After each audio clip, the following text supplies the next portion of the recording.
rest of the story. It was an accident. I mean an accident. After all, a pitcher isn't going to try to hit a batter on his own team during batting practice. But there was Wally, the team's star first baseman, reeling away from the batter's box, struck in the head by a wild practice pitch. Forget it, he said, I'm okay. But he went straight to the showers anyway.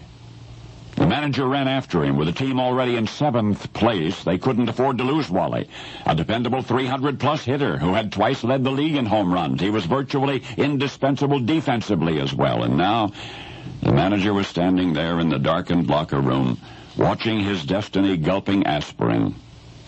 It was only a knock on the head, Wally said. The manager didn't answer right away. And finally he said, listen, take a rest. Wally tried to protest. He knew it had only been a glancing blow, nothing to keep him out of the game that day, but the manager was sounding very logical. He said, take the day. A real relaxing afternoon at the racetrack, maybe win $1 or $2. Now medical news was starting to sound very rational indeed, and so, suppressing a grin, Wally clapped the manager on the shoulder, thanked him for his concern, and headed off for the track. But this is the rest of the story. Now it's game time. The stands are crowded and the players are warming up, and somebody calls out, where's Wally?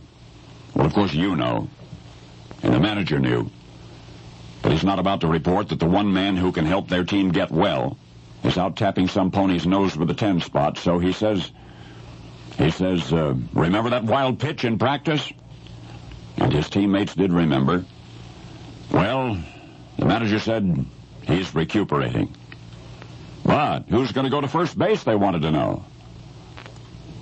Now the manager swallowed hard.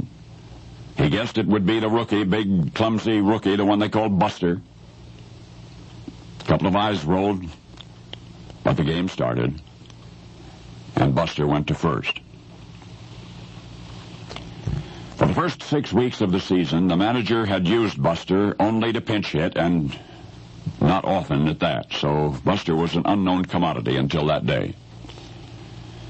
The regular first baseman, Wally Pipp, never saw his team's starting lineup again. He was subsequently traded.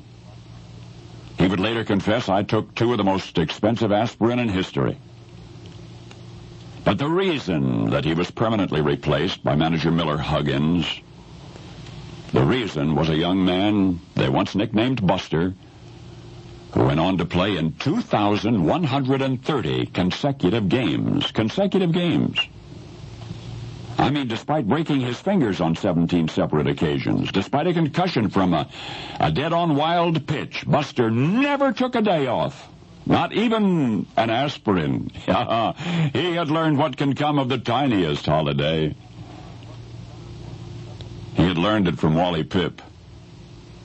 That was the man who on June 2nd, 1925, opened the Major League door for Buster, the Iron Man Yankee you came to know as Lou Gehrig. Only now you know the rest of the story.